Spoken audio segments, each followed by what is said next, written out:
Shri Guru Bhyo Namaha. So we are in the chapter 7. We saw up to shloka number 13 in the last class. Tribir Gunamayer Bhavaihi Ebi Sarvamidam Jagat Mohitam Nabhijanati Mamebhyaf Paramabhyayam. So we were saying apara prakriti, para prakriti, then how Bhagavan is saying the Vijnanam and Jnanam, and how Vijnanam is pervaded in every Jnanam that we are perceivable. The unperceivable knowledge is perceived. Unperceivable knowledge is pervaded in every perceived knowledge that we saw. And then Bhagavan, so this apara prakriti, or the whole prakriti as we have conceived, is the resultant of a cause, is the resultant effect that we are able to perceive. So there must be a causal effect of the whole prakriti. And the causal effect, that is the thing about cause and effect of this whole thing. In the one of the cause factor, what Bhagavan has now come is Maya.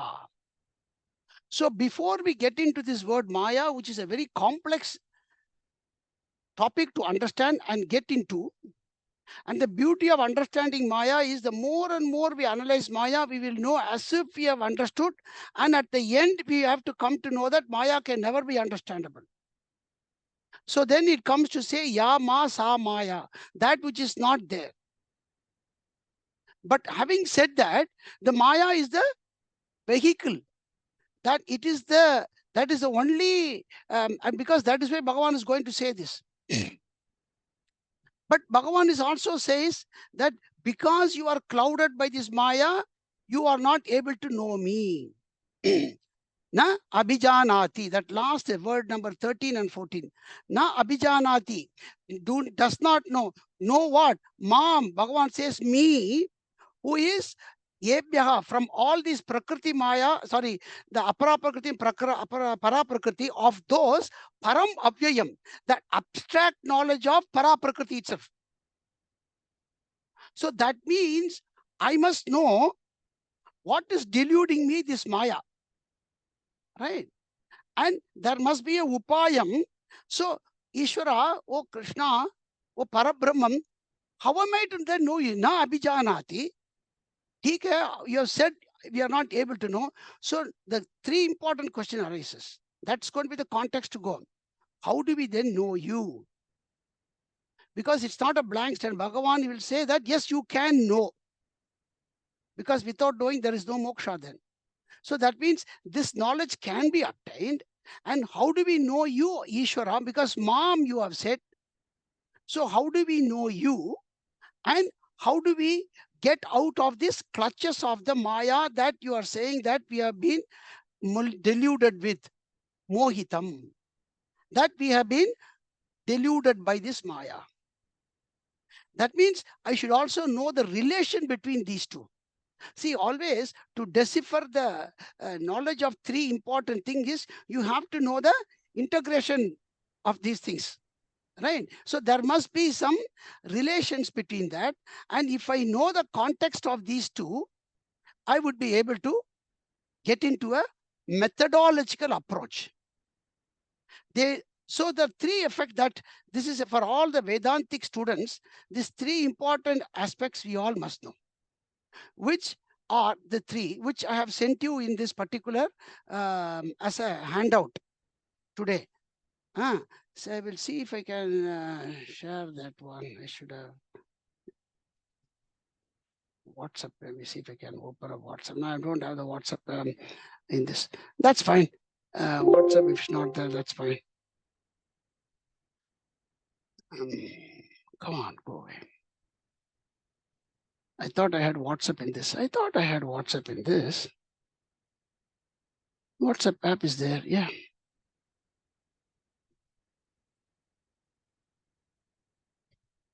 And this is a very important concept.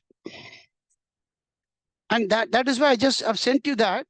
And that we need to kind of know this before we can go to the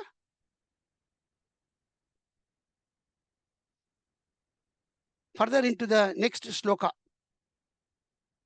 Come on.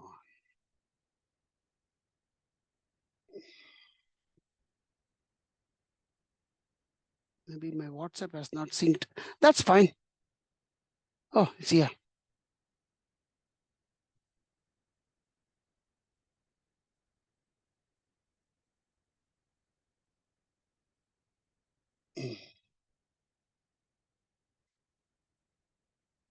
Better download that.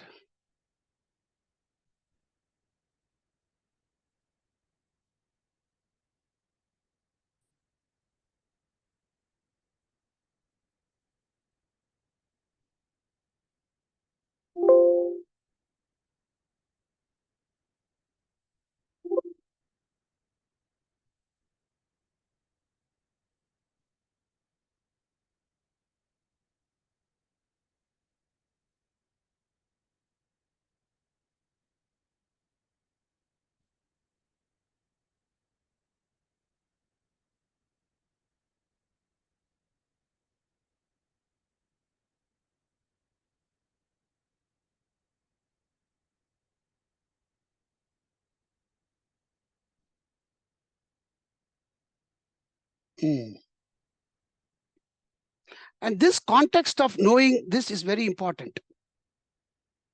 So there are three important entities that we must know first before we understand when I say cause, effect, this is also sometimes known as Karya Prakriti, Karana Prakriti, by different terminologies.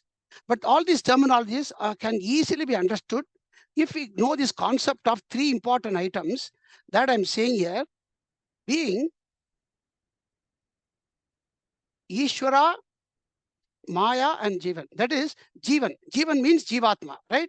That we are all Jivatma. We are all Jivatma. There are about, say, 6 Jivatmas in this Zoom. We have got an identity. All Jivatma means they have an identity, name, form, everything, a relative factor. That is Jivatma. And this Jivatma is trying to understand the Paramatma. Mam Avyayam Param.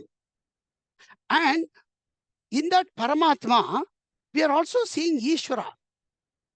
And there is in between that Paramatma and Jivatma, there is one called Maya, which is kind of deluding me, Ishvara, you are saying. So, is Ishvara the Paramatma or Ishvara and Paramatma different?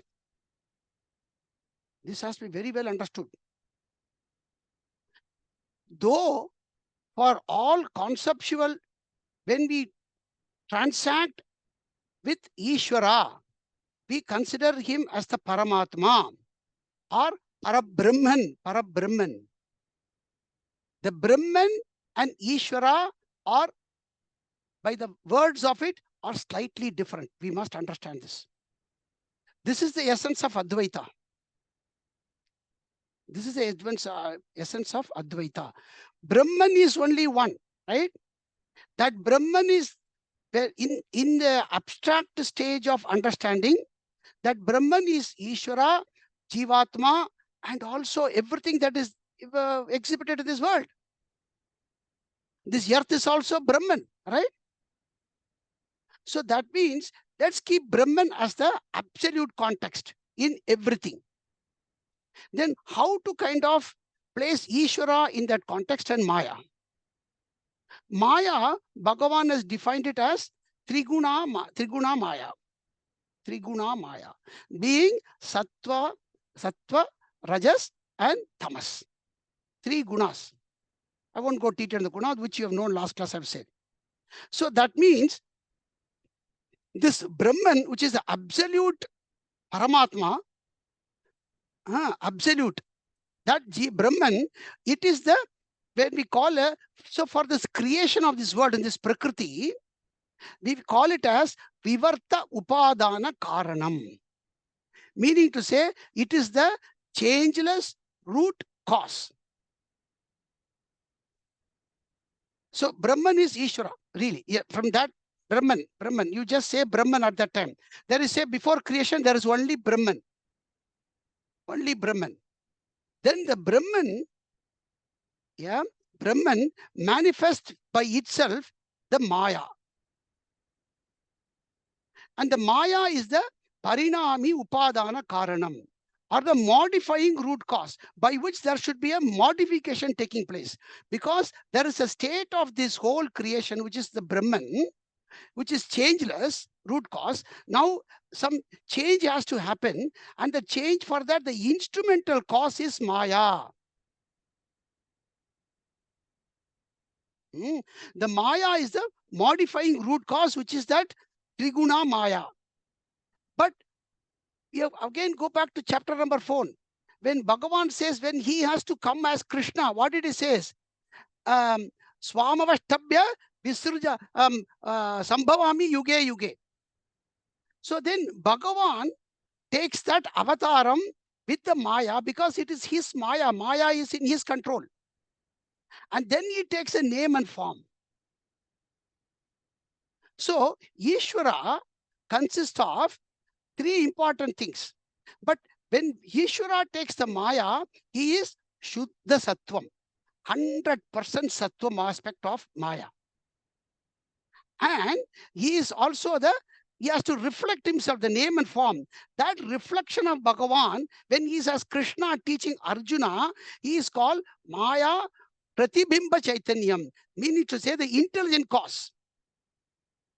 Maya is the instrumental cause, but Bhagavan Ishvara is the intelligent cause. So there are three things by which a creation happens. The changeless root cause, or the material cause, which never changes. The material never gets depleted. Anything that we create normally, the material changes form, but the material depletes. But this is a changeless. The material is, because the manifestation is from the material and goes back into the material. That is Brahman.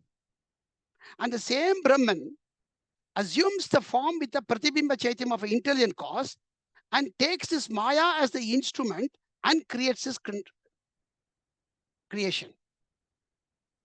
So the Ishvara that we say in different form, whether it's Ambal, Shakti, Shiva, Vishnu, whatever roop we say, consists of these three important elements: Brahman, Maya, and Maya Pratibimba Chaitanyam, which is the Nimitta Karanam, or the intelligent cause. Okay, so then now we have to analyze with these three elements only, all three of them. Then what is the Jivatma? Jivatma also is the same Brahman, because there is nothing in this world that is without Brahman. Brahmaiva Satyam. There is nothing even. So that Brahman is still there, right? But the Maya aspect of mind is pervaded with Rajas and Tamas. So any entity, and we also have a Pratibimba Chaitanyam. That is a reflected form and name. That is how we are able to reflect ourselves as an entity with the 6 foot or whatever the name and form and everything. That's a reflected Chaitanyam. Chaitanya means Brahman. Chaitanyam and Brahman are same. Reflected Brahman. You can also take it like that.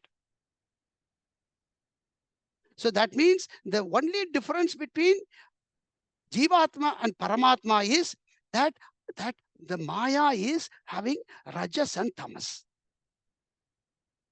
You know, understand?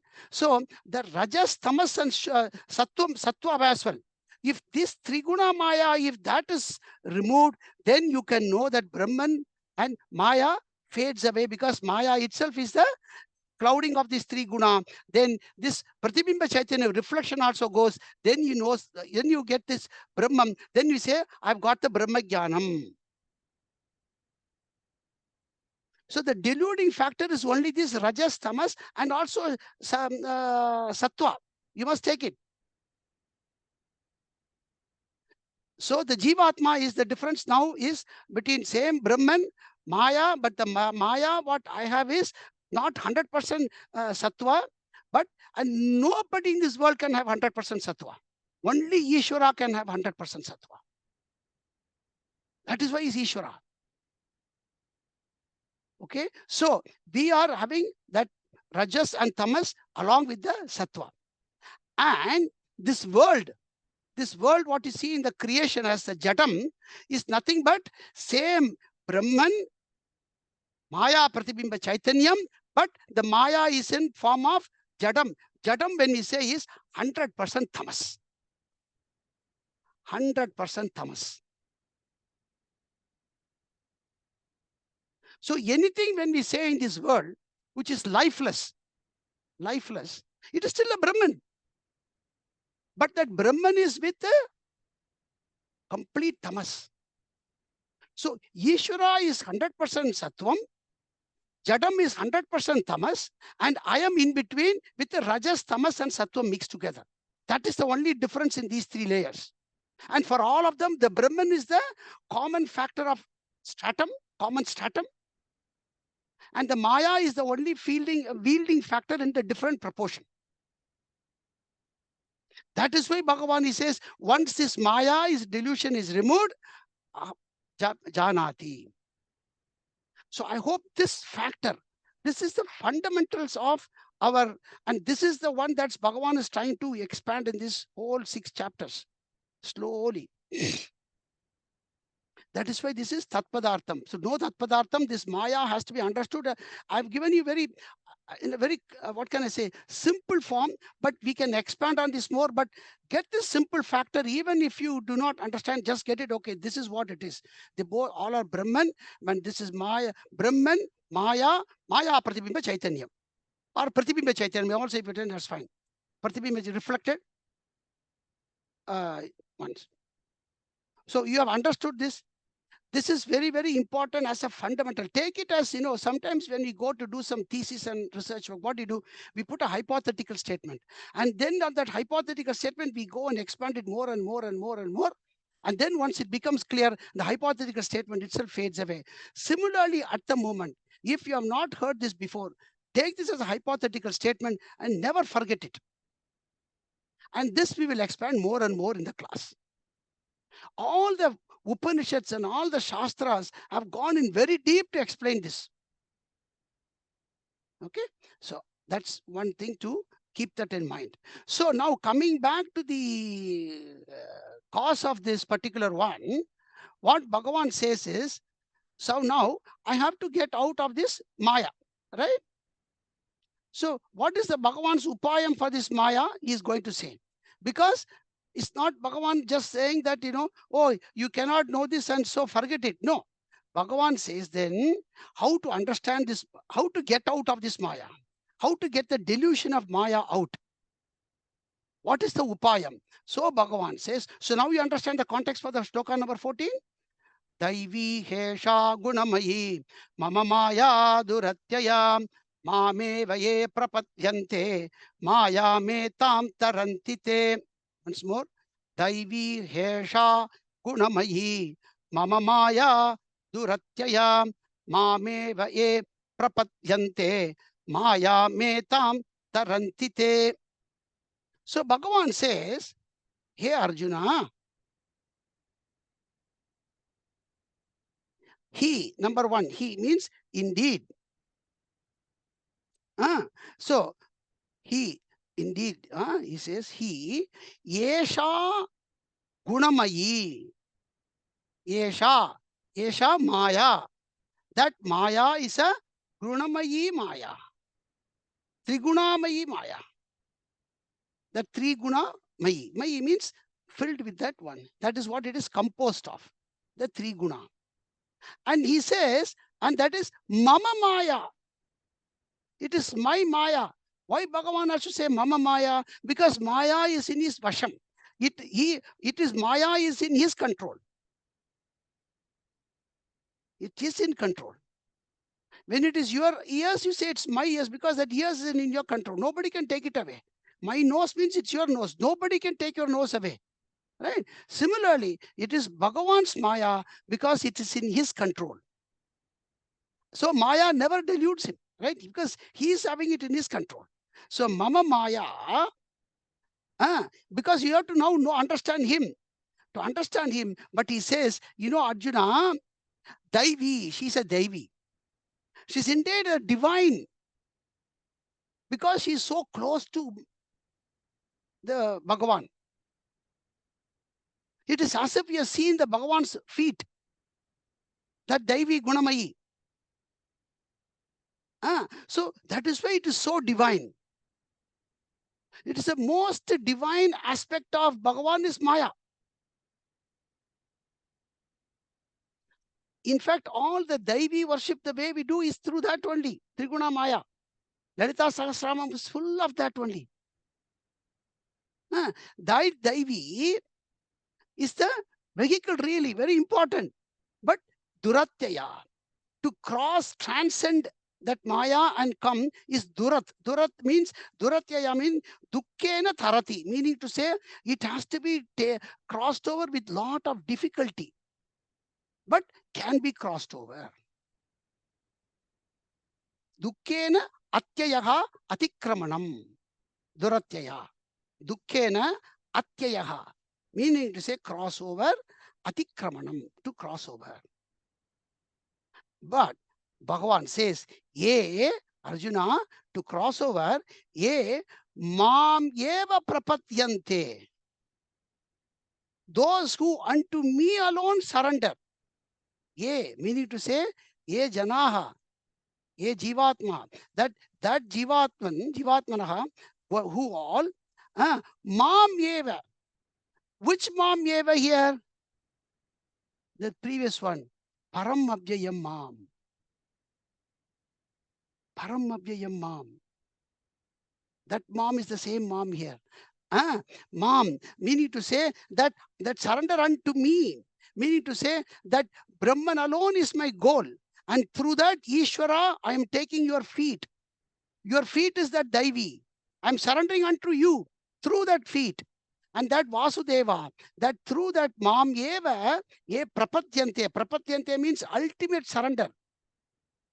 Meaning to say that thirst for getting over the Maya should be that intense, that Ishvara, I need to cross over this Maya. I do not want to be encoded in the Maya. But in heart of heart, we are clutching into the Maya somewhere. That is not that severe, intense. Agar wo itna intense hoga, Bhagavan will release you. But that is what Bhagavan says when he says prapadyante, that intensity of your surrender is equal to the intensity to be released from the Maya. Agar, if it is that strong, you can prapadya. Prapati means to surrender unto God with 100% refuge from all direction. In fact, this Shankara goes with sarvadharman parityajya prapatyante. So the Sarvadharman Parityaja, which will come in chapter number 18, shloka number 68, is related to this as well.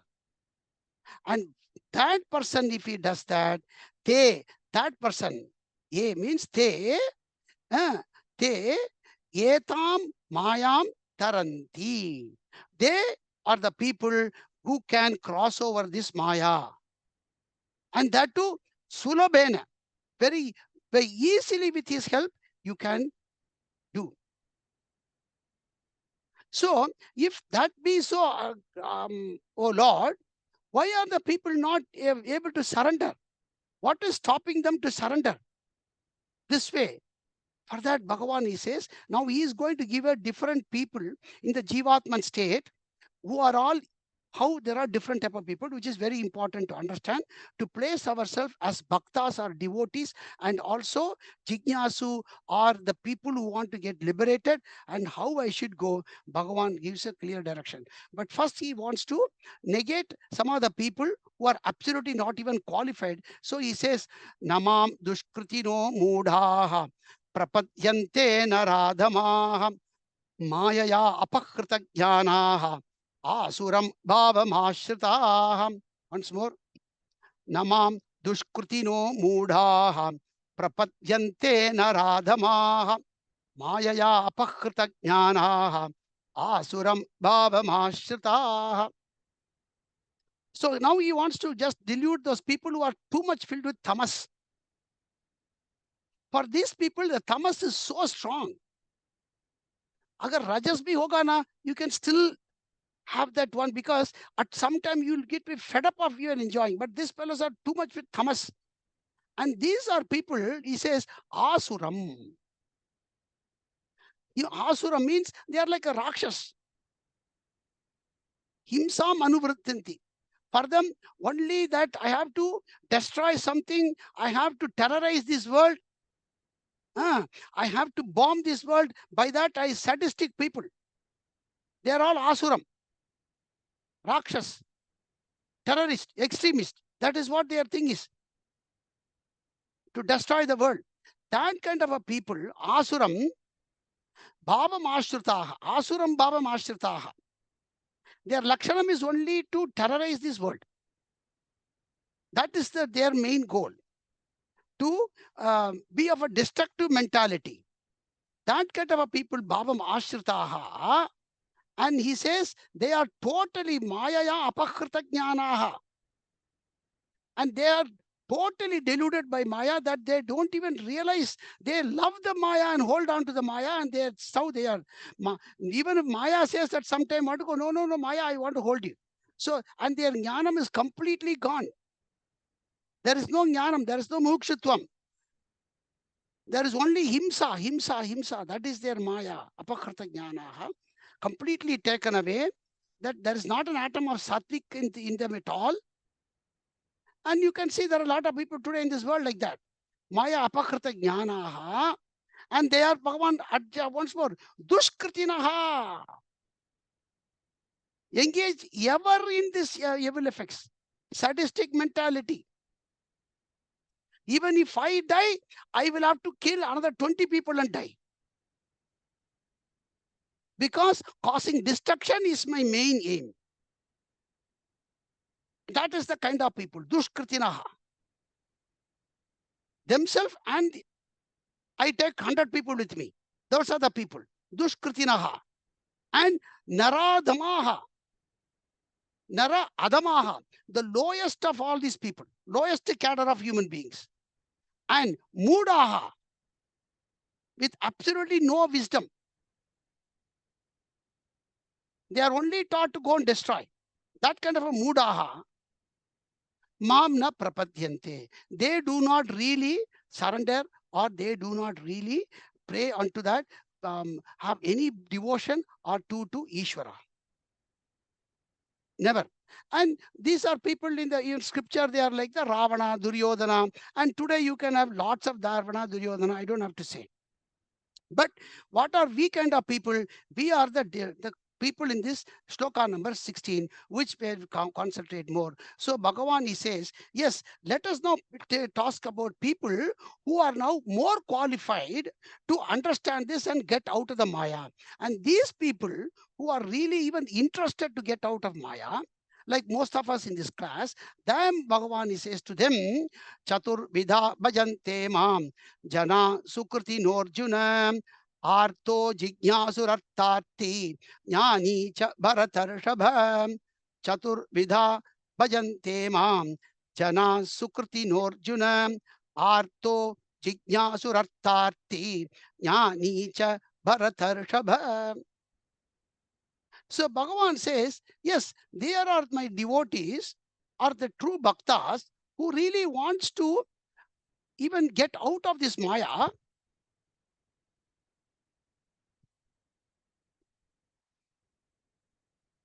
And they do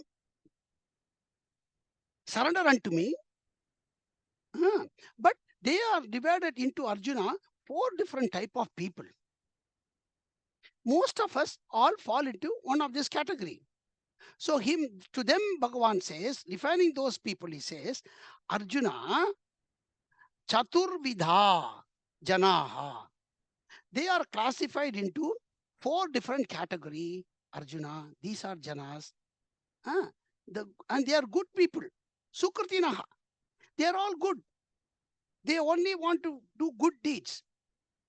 And beneficial. When they say good deeds, beneficial. Maybe it is more self-beneficial, or my family, a little bit like that.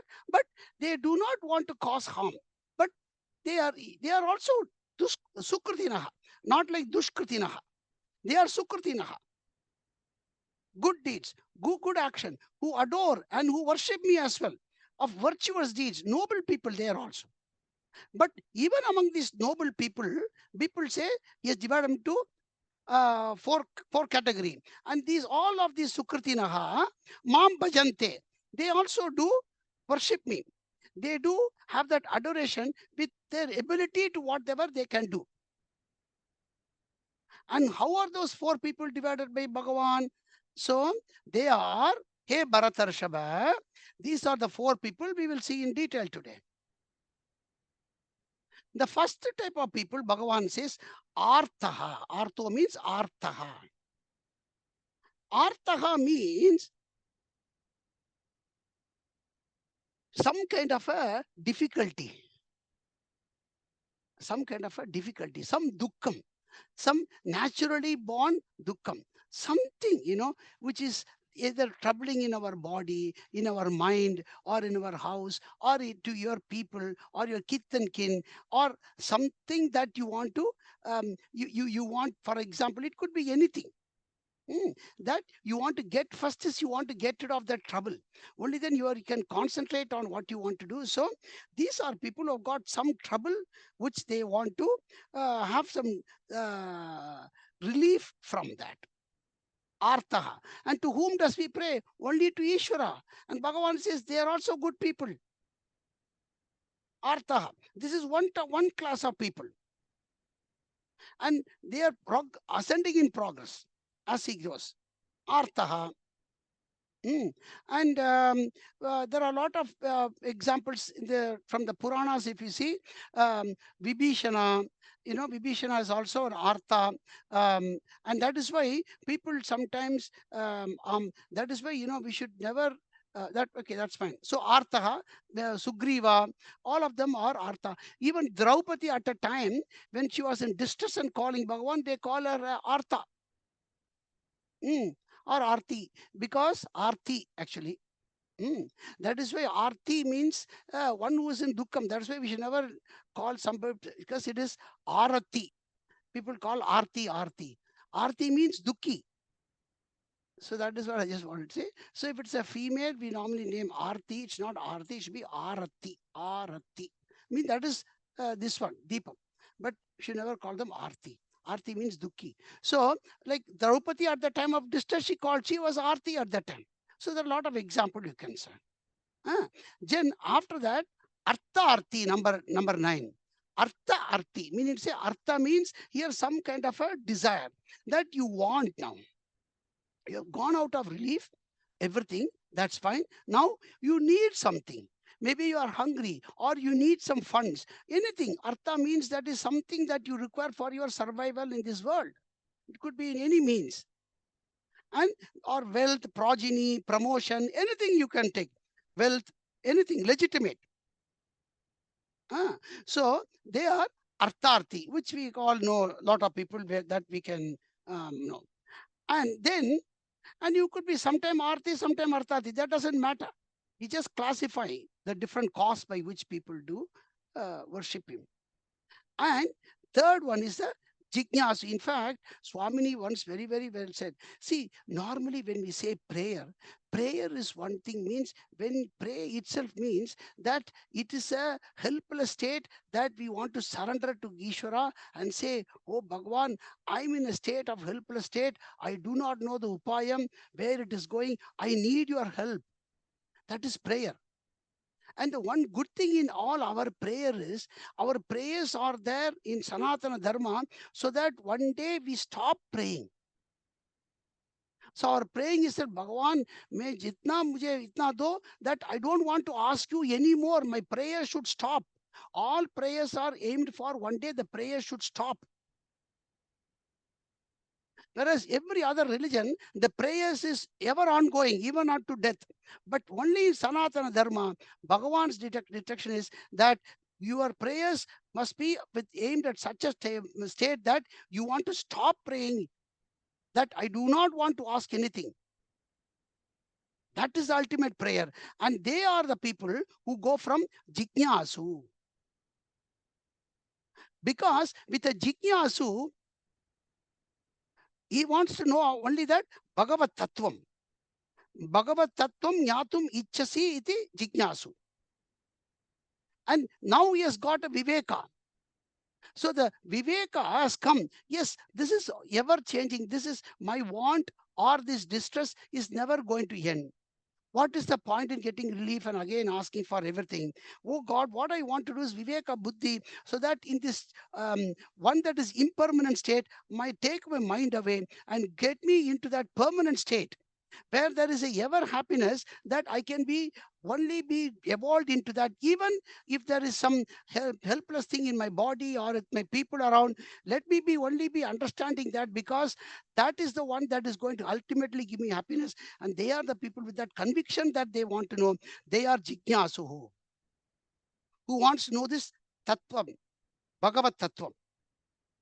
That is why Bhagavan says, Manushanam Sakashesu Kaschit Mam Vedati Yatatama Visiddhanam. So these people come to that Yatata because now they are making some effort to know, because they know the knowledge, like most of us here. We are all Jignasu because we want to know this. We know this knowledge, once it is well invested, my Artha, my Arthartham, all of them will slowly fade away. Because Bhagavan, you are going to take care of it. Why should I ask you? With my knowledge only being the goal, you are going to take care of my troubles, or you are going to take care of my wants. Why should I be only be asking? Only thing I want to ask you is that knowledge. Give me that purposeful life by which, for which I am born. They are jignasu like most of us. Huh? And that jignasu, like Bhishma and so many people, then the fourth one is after that jignasu, he becomes a jnani. Cha jnani. Jnani. This jnani is Vishnoho Tattvavit. He is the yoga arudaha. These people, Jignasu, who has done a lot of karma yoga, all Jignasu, we are into the karma yoga and doing this karma yoga with the with the Shuddha Buddhi, everything, Viveka Vairagya, he becomes a jnani. And the jnani, for him, there is no difference. He is like that Meera, Andal, and all of them who have known that they are no different from God, and that anything like Ramakrishna Paramahamsa and all our Acharya and everybody who have become a jnani, that for them nothing else is there. Their life is only for the sake of giving anything else to, they are only as an instrumental life they are living. They are the ultimate one people, the Jivatman, they are jnani. So this is the four classification Bhagavan gives for all his devotees. And among these four devotees, he is going to give the importance of all his bhaktas plus putting the jnani in one pedestal up. So he says, Tesham jnani nitya yuktaha eka bhaktir visishyate priyo hi jnaninotyartham aham sacha mama priyaha. Once more. Tesham jnani nitya yuktaha eka bhaktir visishyate priyo hi jnaninotyartham aham sacha mama priyaha. So Bhagavan says, Tesham jnani. Among all those four people, Arjuna, jnani, about him, is a nitya yuktaha.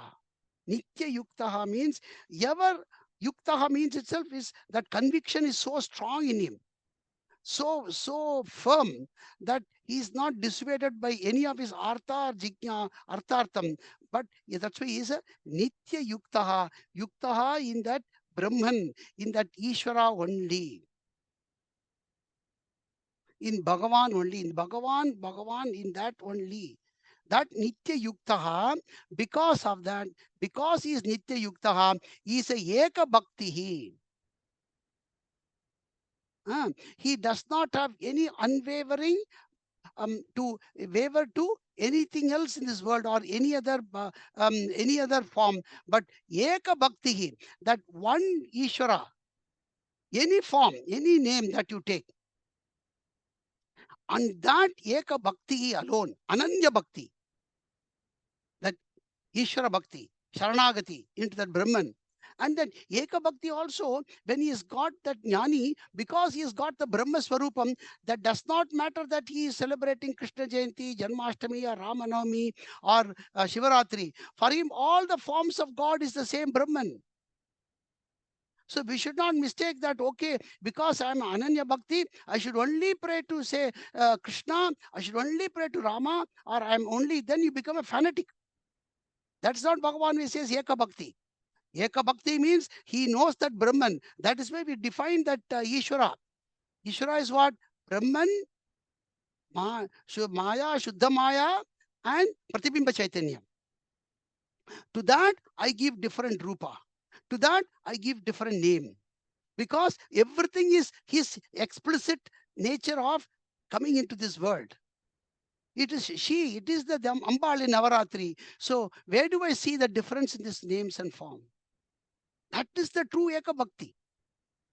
Not the true Eka Bhakti means only in one form and one rupa. No, no, no, no. That's not what Bhagavan is saying here. When he says Eka Bhakti, seeing that Brahman, the Shuddha Chaitanyam, that Ishvara, formless Ishvara in every form, that he has manifested through the Shastram, that Bhakti, Eka Bhakti. And in everybody. And he is Vishishyate. He is the one that is Sreshtam. He is the one who is Sreshtam. He is the one who is Uttama. And because of that, he says, because of that, indeed, Jnaninaha, this is Jnaninaha, for all these Jnaninaha, all these plural, that's all. All these Jnanis, Jnanis, Aham, to Aham, Atyartam Priyaha. Aham Atyartam Priyaha. He Jnaninaha, to those Jnanis, Jnaninaha, for those Jnani, this Shashti Bhakti here, Jnaninaha. To those Jnani, Aham Atyartam Priyaha. To those Jnani, I am the one that is so dear and close to them. So here Jnaninaha means Shashti Bhakti. To those Jnanis, Aham here Bhagavan says that Vasudeva, Bhagavan. Bhagavan is Atyartam Priyaha. Atyartam Priyaha means ultimate. There is nothing dear to them in the world except that Bhagavan, Ishvara, Priyaha. And he says also Sahacha Mama Priyaha. And also equally, likewise Arjuna, they also to me, Mama Priyaha. He also, Arjuna, to me the dearest of all. As much as I am dearest to them, they are also dearest to me. So Jnani and me are so close, meaning to say they are one and the same. Because he has understood that Jivatma and Paramatma Aikya Jnanam, Aparoksha Jnanam. That he has got that Jnanam, that I am no different from the Ishvara, that I am indeed that Ishvara in the Brahman state. And that whatever that I have got, this body or this mind, is just nothing but a resplendent reflection of him, and I shall just carry them as a vehicle for my up to the last breath. That kind of a people is that Jnani, Bhagavan says. So then one may ask, what about then the other three Bhaktas, Ishvara, are they not so dear to you because you put your so much, are you a bit partial? He says, no, Arjuna. Udara sarvaye vaite jnani tvatmaiva me matam astita sayuktatma mameva nuttamam gatim. Once more. Udara sarvaye vaite jnani tvatmaiva me matam astita sayuktatma mameva nuttamam gatim. Te Yete, sorry, Evaite means Yete, Eva Yete. Eva Yete becomes Evaite. Yete. All of those Bhaktas, all of those 4 types of Bhaktas, Yete Sarva. Yete Sarva Eva Udaraha. All of them, Sarva Udara means excellent. Udara, Utkrishta, they are all excellent. They are all excellent Bhaktas. There is nothing wrong in them. Arjuna, they are all Udara. But however, Jnani too, but Jnani Atma Eva Me Matam. He is, because he is me. So what can I say? Because the Priyaha, what you are asking is in a dual stage, in a transactional stage. But this Jnani is beyond this transaction stage. For him, there is nothing like, when you say, whom do you say, for all of us, who is the most closest and the dearest one is yourself. For me, I am the most closest one, right? Nobody can be closest to me except me. Nobody can be closest to Shashi except Shashi. Nobody can be closest to Yatish and Yatish, Devina, Devina.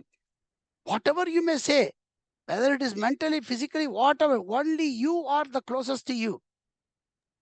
Ji. Nobody can separate you from you. Everything else, up to the last breath, everything else can be separated. But in the last breath also, you go with yourself, right? Similarly, take Bhagavan. So Bhagavan says, he is just not different from me. So me and Gyani are inseparable bhakti. Others are in a transactional stage, but all are the same. That is what Bhagavan's essence here is. Atma eva me matam. He is verily me. He is inseparable bhakta. That is why I told Arjuna. Otherwise, all of them are udaraha. That's what Bhagavan says. He, matam. Matam means that's my opinion, firm conclusion. Matam. He, because saha, meaning to say that yo Gyani saha yuktatma, because he's a nitya yukta, right? That yuktatma mam eva anuttamam gatim astitaha. Because that person, his goal, his whole life, every time he breathes, every time he eats, or whatever he lives, for him, mam eva anuttamam gatim. His end goal is only me. There is no other gati. In gati itself means that lakshyam. And that is how astitaha. So because he is that anuttamam gatim, that uttamam itself is uttamam, anuttamam gatim, anu uttamam, that is ever breathing for that only gati. So that is why he is astitaha. So that is why he is so close to me. We'll just finish with one more chapter. Then he says, when do they all then come to you, O Bhagavan? He says, Bahunam Janmanam Ante Jnanavan Mam Prapadyate Vasudeva Sarvamiti Samahatma Sudurlabha. So this shloka number 19 is same as shloka number 3. Manushyanam Sahasreshu, same thing. Here, Bhagavan has explained that third shloka so deeply, and then he's closing with that 19th shloka. And he says, Bahunam Janmanam Ante. After very, very, very many births only, a Gyani is gone. A Gyani is obtained. Bahunam Janmanam Ante, at the culmination of very many janmas only, that you have gone through about going your karma yoga and then getting your purity in the fructification of spiritual knowledge accumulated, because all the investment that we are doing is you are saving about thousands of janma. That is also very important. After that, Ante, Jnanavan. This Gyani Bhakta, imbued with knowledge of that, Pata Paripakya Jnanaha, that ripened knowledge, because the knowledge we have got is the hypothetical knowledge, as I said. But the hypothetical knowledge, by more and more inquiry, because the more and more old we see, the problem, the good thing about our age when we ripe is you are able to analyze everything. Yes, I did have that kind of a want in my younger days. Then this happened. Now I'm thinking this knowledge makes a complete application in the 65 years or 60 years that I'm living. And that really becomes a ripe, because that's an experience that you cannot even explicitly define to anyone. That is so in you. And that is what's a ripened knowledge, because it's ripened with the experience. And that you take it to the next birth to go. So that one Bhagavan says, Jnanavan. And with that, how does he take it? Sarvam Vasudevaha. This everything in this end of the world is that one Bhagavan, Ishvara, Vasudevaha. Vasitam, one who is everywhere, who resides in everyone. That Vasudevaha. Vasudevaha, Sarvam Vasudevaha iti mam prapadyante. Sarvam Vasudevaha iti mam prapadyante. That ultimate is pratyakshataha, that what I have seen in my life so far, and I'm going to see, it is only Ishvara, because I know I have not even come up to this stage to know anything by my own self, that you have taken me, and that into you only I will surrender, to none but none other else. That kind of a ripening, that kind of a ultimate surrendership by which he or she promotes and goes on into very many janmas, in that prapatti, that prapadyante, prapadyate, sa mahatma sudurlabaha. That mahatma sudurlabaha, that sudurlabha only manushyanam sahasreshu kaschit mam veti tat yeti that yatate yatata mavi siddhanam kaschin mam veti tatva. That one he says, that way he says sudurlabha.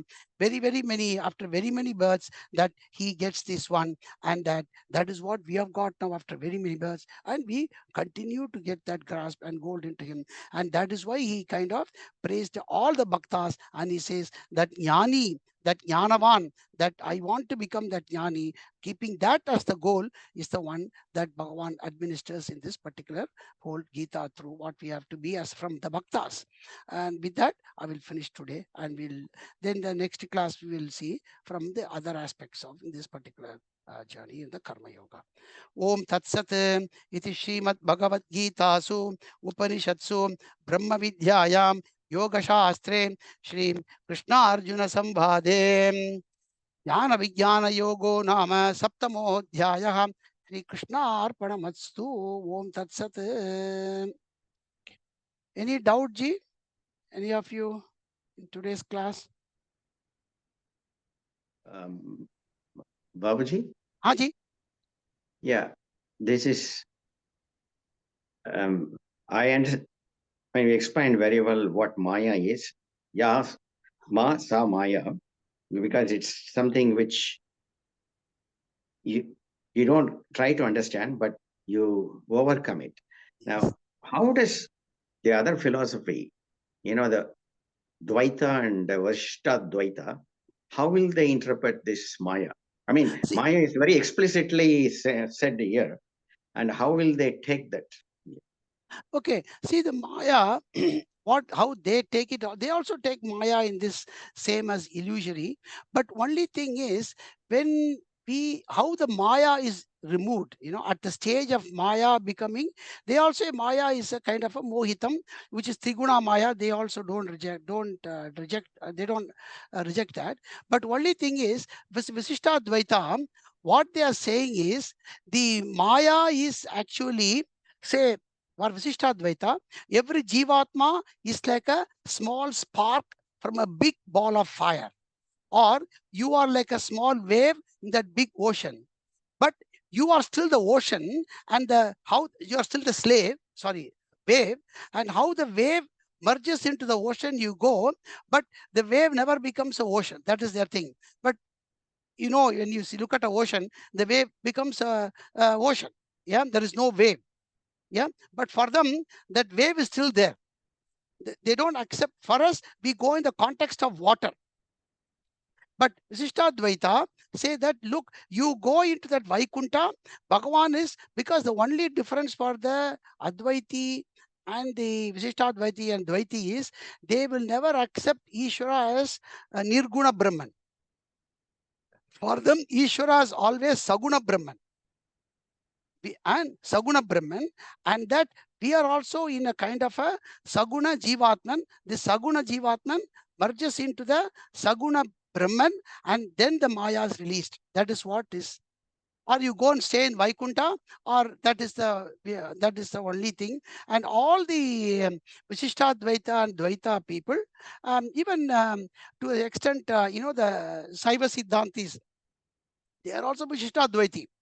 Only thing they say Shivaloka, and most of the Visishtad with Ramanuja and Madhva, they say it's a Vaikunta. That's the only difference. But for them, that is Visishtadvaita. And Dvaiti is like Madhva.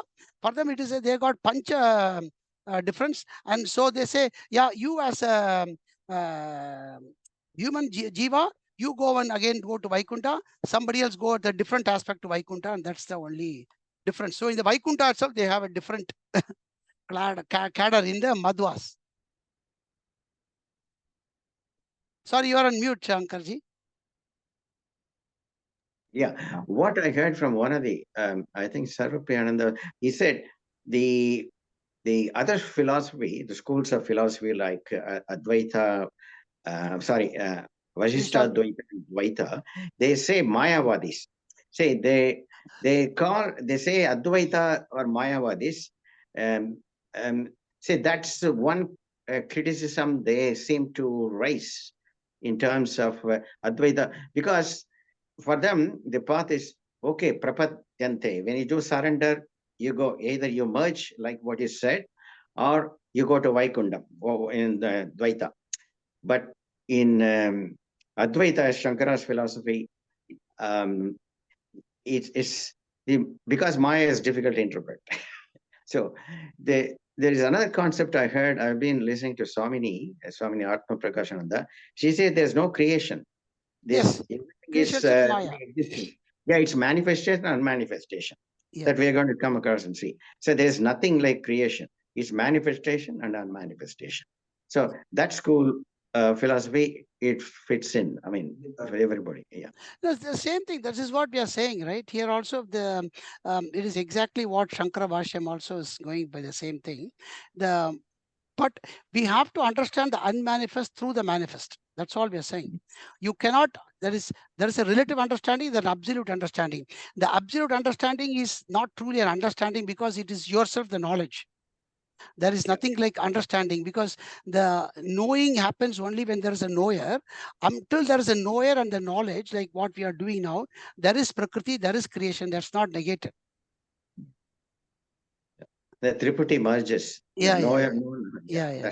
Okay. That's fine. Yeah. Okay. Thank you. Thank you, Ji.